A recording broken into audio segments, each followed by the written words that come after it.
Peace was good. Welcome to another installment on my CD collection. This is part 9. But before I start, I know some of you guys been complaining about the autofocus on my camera. I can't help that. I've tried. Trust me. You guys are not the first people to tell me that. But just deal with it until I get a better camera. But so far, hopefully you guys been enjoying the my videos and stuff like that. Hopefully it inspires you to go out and look for these CDs and shit like that. And that's it. Without further ado, let me start the music and the video. Alright. First album I'm gonna show you guys is Gangstar's first album, No More Mr. Nice Guy, released in 1989. Overall, it's a decent album. It's pretty cool. It's pretty cool to see how they sounded like back in the late 80s. This night might be for everybody's taste. If you're expecting Gangstar from 93, 94 to Moment of Truth, you'll be highly disappointed. Known for songs like Manifest, which was a big single, jazz music, pretty solid album. Like I said, it's pretty cool to see how they sound like back in 89, back in the late 80s. This album might be a little bit hard to find. I got it used a couple years ago, so and I know there's a lot of hip hop heads that I know.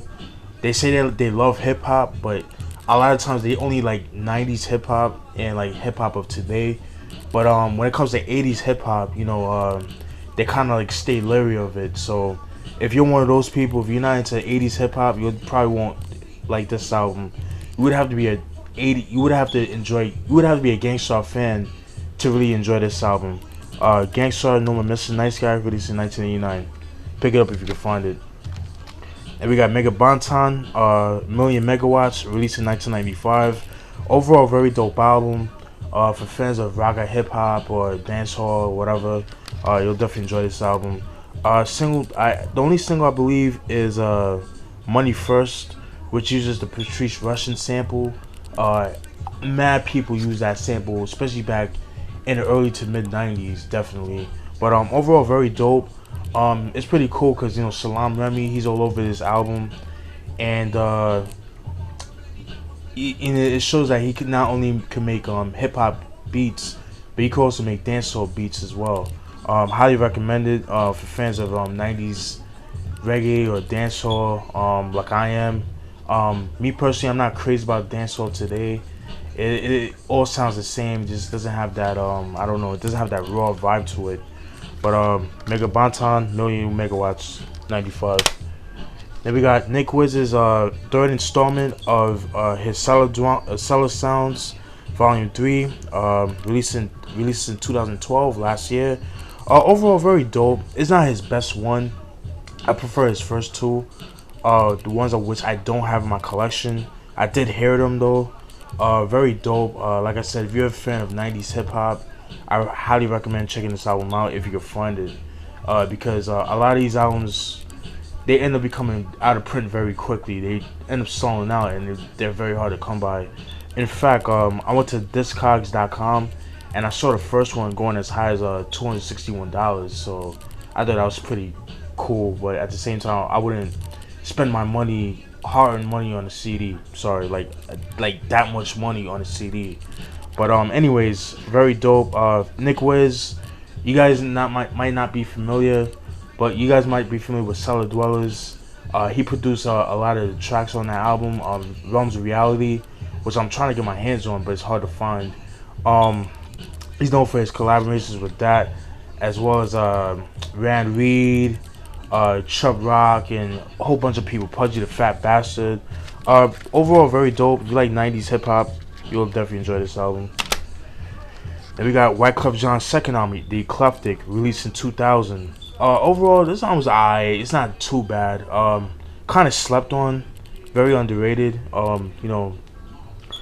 kind of like the Carnival a little bit better than this album, but it does have some dope tracks. Known for songs like It Doesn't Matter with The Rock. That was a very big song when it first came out in 2000. What else? 911 featuring Mary J. Blige. It's a classic song, very dope. Very interesting. This track right here, However You Want It, it's actually a diss song towards Cannabis. If you guys are familiar with Cannabis, you know he was affiliated with Wyclef Jean at one point. Wyclef Jean did like some of the beats, or he executive produced his first album, Can I Bust. But you know, Cannabis was unhappy. He was kind of unhappy with the production, as well as the promotion of the album. He blames Wyclef Jean over that, and they kind of severed ties with that. So you know, and you know, this song, However You Want It, was kind of like his answer to you know, Cannabis's, you know, disdain and shit like that. But overall, if you like Wyclef Jean, you'll definitely enjoy this. You know, I was kind of expecting more like a Fuji sound, like, you know, from the score, the carnival, like that type of shit. I didn't really get this with this. It had like a more mainstream appeal, but it's not bad. I would definitely pick it up if you like Wyclef Jean. Then we got Ludacris's first album, Back for the First Time, released in 2000. Overall, it's a cool album. I like it. It's pretty cool to see how Ludacris sounded back in the late 2000s, early 2000s, late 90s. Known for songs like What's Your Fantasy, that song Use a Hole, shit like that. You Got a Problem definitely starts off the album very good. I like that song. Game Got Switched. Definitely a dope album. Definitely has that down south vibe to it, as it should, because, you know, he's from Atlanta, originally from Chicago, but then was raised in ATL. But when you pop this in, you know, you definitely feel like you're in ATL. You know what I mean? Very dope album. Another thing too is there's an album that he came out with before this album called Incognito, which is pretty much the same album, but the only difference is I think there was like probably a couple of songs on Incognito that didn't appear on this album that's only on Incognito, and the rest of the songs were from Incognito's on this album. Definitely not his best album, but it's definitely a good album. Highly recommend if you like Ludacris. Then we got Beatnuts, Take It or Squeeze It, released in 2001. It's a decent album from them. It's not their best, but it's not their worst either. To me, a lot better than Musical Massacre.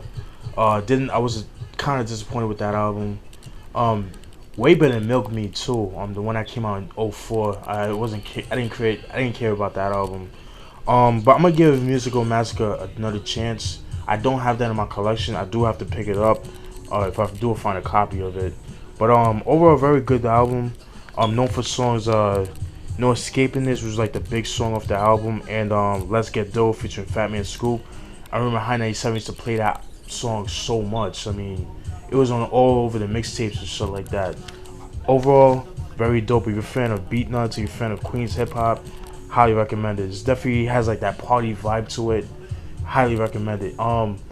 If you're expecting like, you know, Intoxicated Demons, Street Level, or Stone Crazy, you'll be highly disappointed. This album is a lot more cleaner, a lot more polished. The beats are a lot more polished compared to their earlier albums. But if you're a Beatnuts fan, pick it up.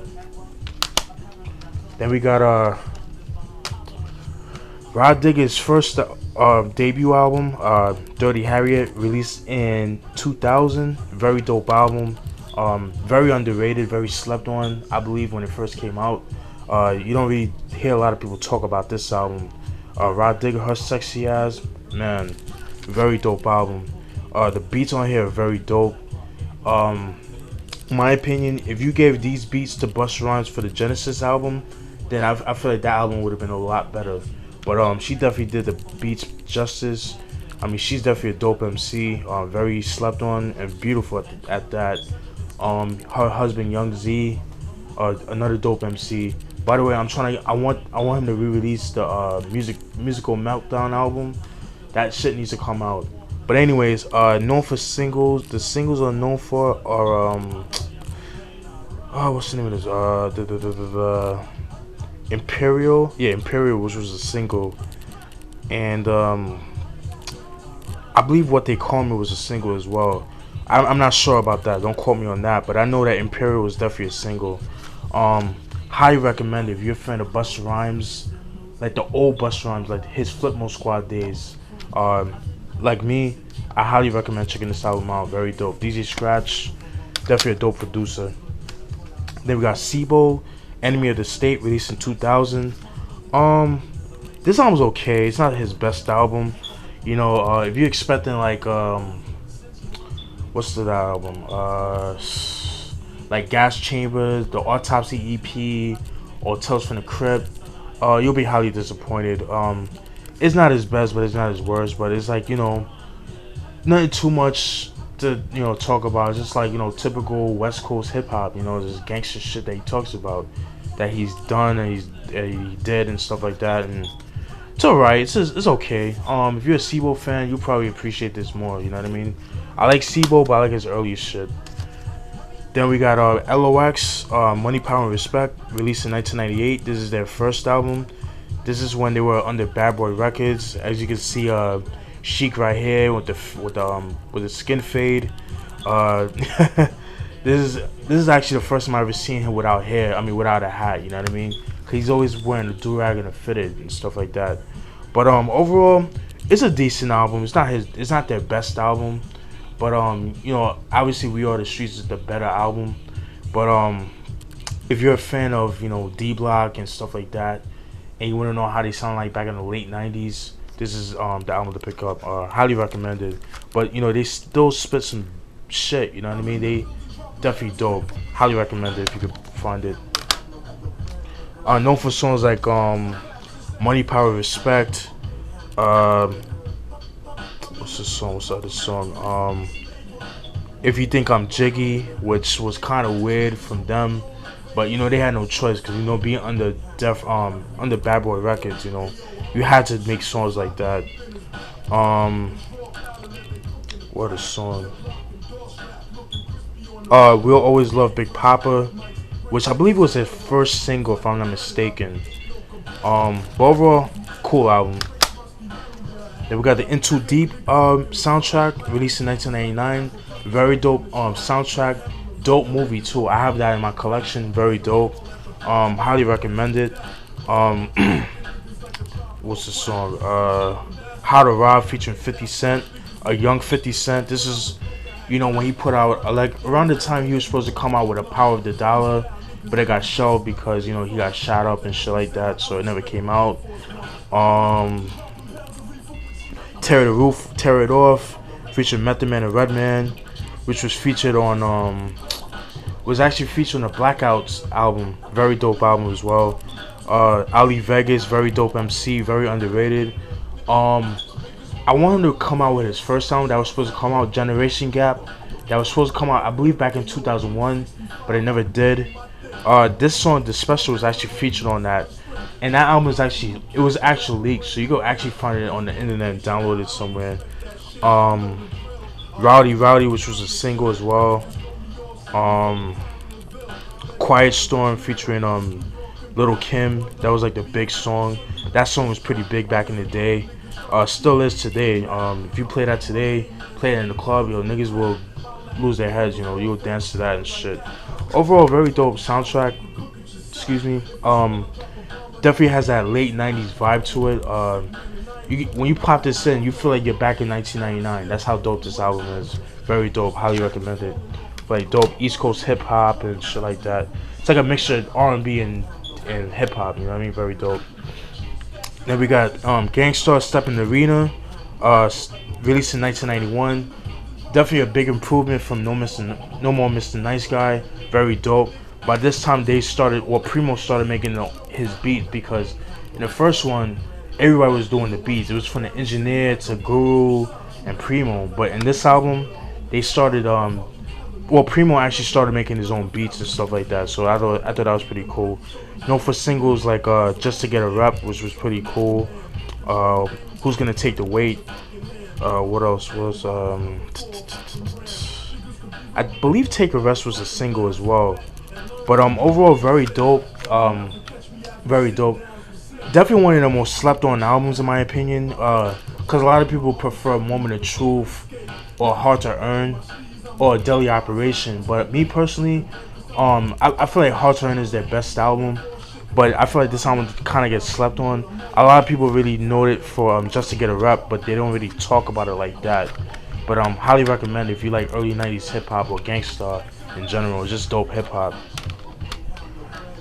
Then we got Jazmatazz by Guru, Volume 1, very dope.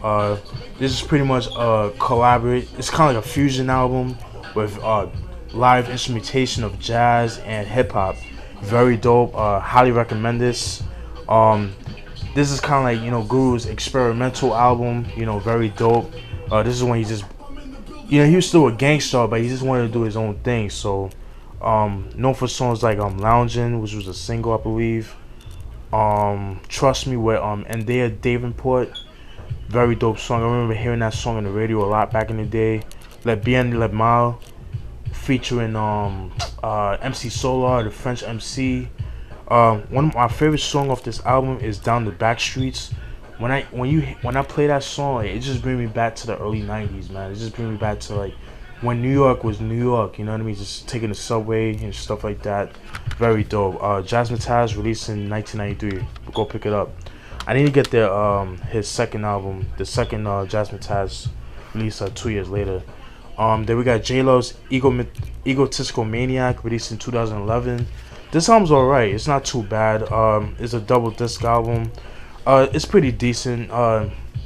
You know, a lot of people complain about J-Lo's rapping, like he's not the best lyrical rapper, and I agree. But you know, it's listenable. It's better than a lot of shit that's out right now.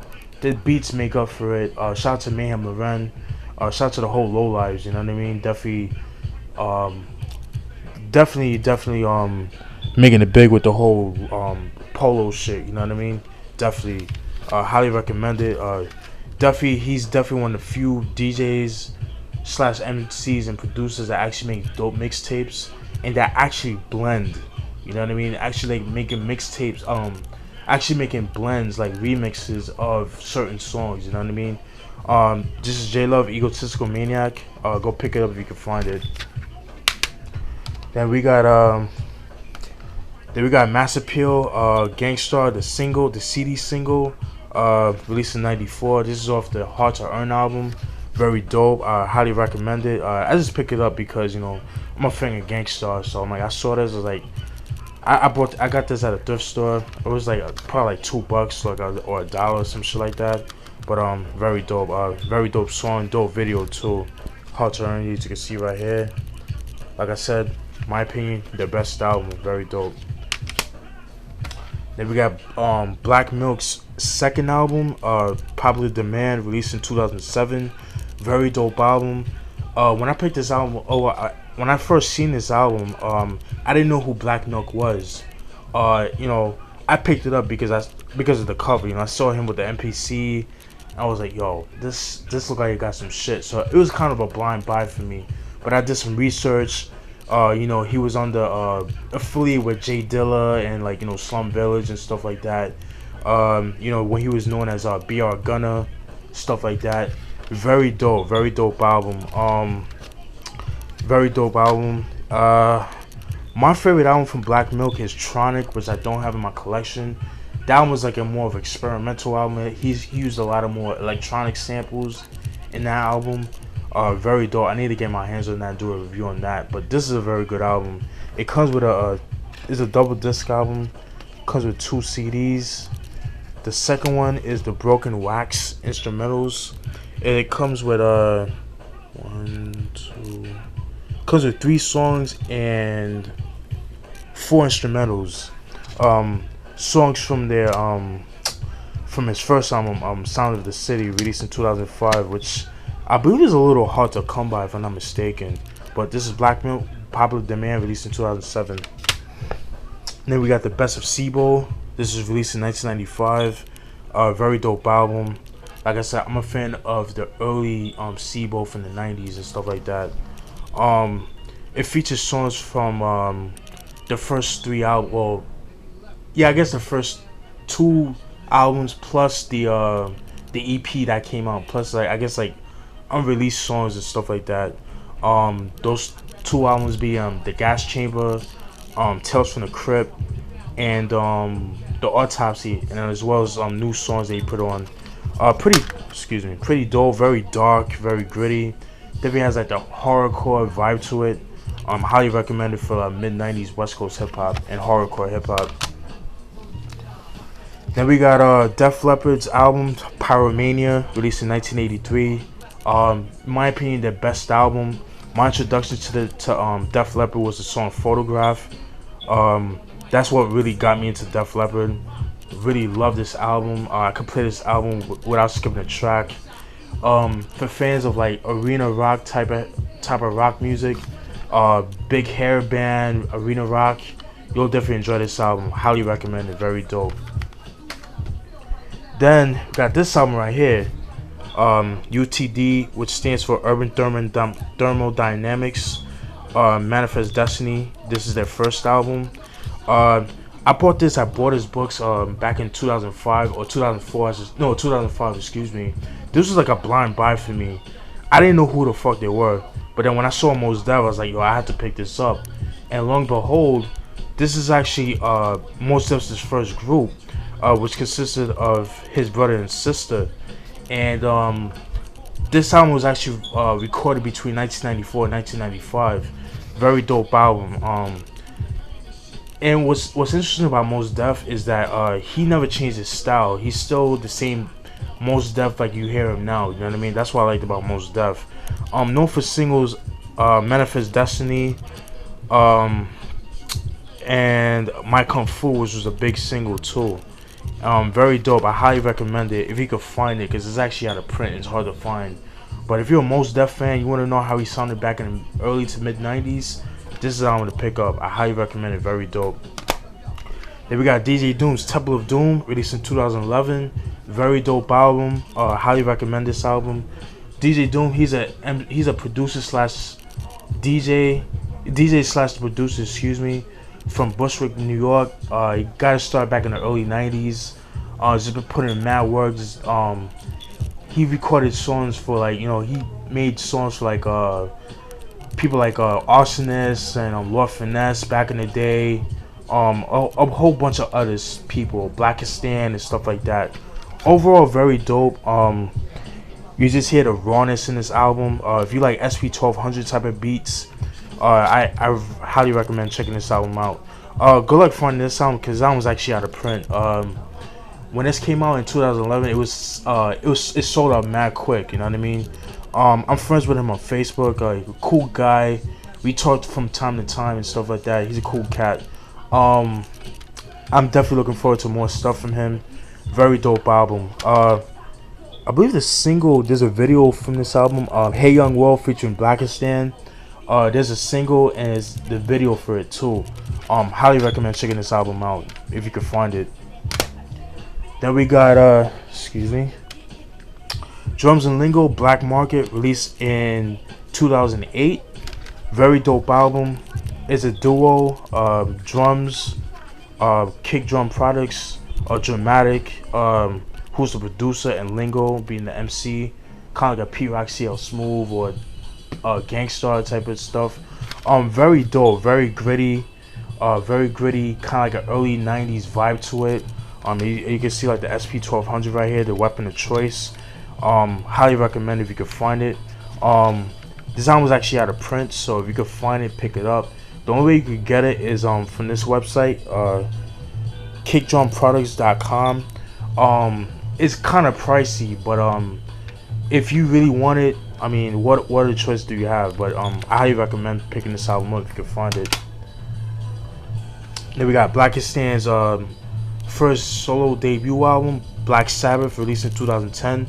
Very dope album. I highly recommend this album. Very dope. Known for songs like The Life of a Tape, which is kind of like a play of Nas's I Gave You Power, but he uses it as a cassette point of view. You know what I mean? Just like, you know, cassettes being dubbed and shit like that. You know, it's passing it to your friends and stuff like that. It's real dope. Very innovative, very creative, very original, very dope. Highly recommend it. If you like, if you like, 90s type of hip hop, boom bap, that type of shit, that raw shit, I highly recommend it. Dope lyrics and stuff like that. Then we got Godfather Don's second album, Diabolique, released in 1998. This is actually the re-release version. I've been trying to look for this album for years. It's been out of print since '98, but then in 2000. when did they 2010. They re-released it. Pretty solid album. I really love this fucking album. Shout out to my dude Misanthropic One. He said the perfect explanation of Godfather Don. He's like the gangster version of Lost Professor. He's definitely a dope producer and MC. Highly recommend checking this guy out. Makes dope beats, very dark, very gritty, and stuff like that. Like I said, first disc comes with the album version, and this too comes with the instrumental. So if you're an MC, just want to hear the beats, check it out. Very dope. Then we got Watch Society's their first album, Travel at Your Own Pace, released in 2007, which features Insight, the MC from Boston, very dope MC and producer, and Down with the Fuzz, being dope MC and producer. Overall, very dope. To me, the 21st century version of Pete Rock and CL Smooth. That's all I can say about that. Very dope album, very highly recommended. Then we got this cat right here, Lucas Centric, released in '94. This album's alright. It's not too bad. It's like a German MC from Germany. It's kind of weird. Not much to it. Like I said, it's kind of different in a way. It's not in a bad way, not in a good way, but you know, overall, if you can find it, check it out. Not much to say. Then we got this album right here, Donna Summer, Front Street, released in '93. This album, I looked it up, and it's not from '93. I mean, it was released in '93, but the songs aren't. Some of these songs, a lot of the songs sound like more like demos. It has like a very low quality, like bad quality, but I kind of like that. It adds to the vibe to the songs. It definitely has like you could tell it was made like around like the late 70s or early 80s, maybe like around 82, 81, maybe 80, or you know, I would say between 77 and 82. I feel like some of the songs were recorded. That's what it sounded like to me. Definitely has like that late 70s, early 80s vibe to it. If you're a Donna Summer fan, pick it up if you can find it. I got it at a yard sale, probably like 2 years ago, I believe. Very dope album. This is actually a bootleg album, so it's not, you're gonna find it in stores. If you do, it's gonna be hard to find. But if you like Donna Summers, pick it up. Then you got Tony Braxton, Unbreak My Heart. This is just a single, stuff like that. This is the album version, the Soul Hex anthem vocal, the classic radio, and the instrumental. Cool track, cool song. And then last album was Kraftwerk, Computer World, released in 1981. Very dope. I like it. If you like electronic music, you'll definitely enjoy Kraftwerk. If you're a hip hop head, you should be familiar with Kraftwerk, especially with, you know, African Bambaataa, Planet Rock. And that's it for Volume 9. Stay tuned for Part 10. Peace.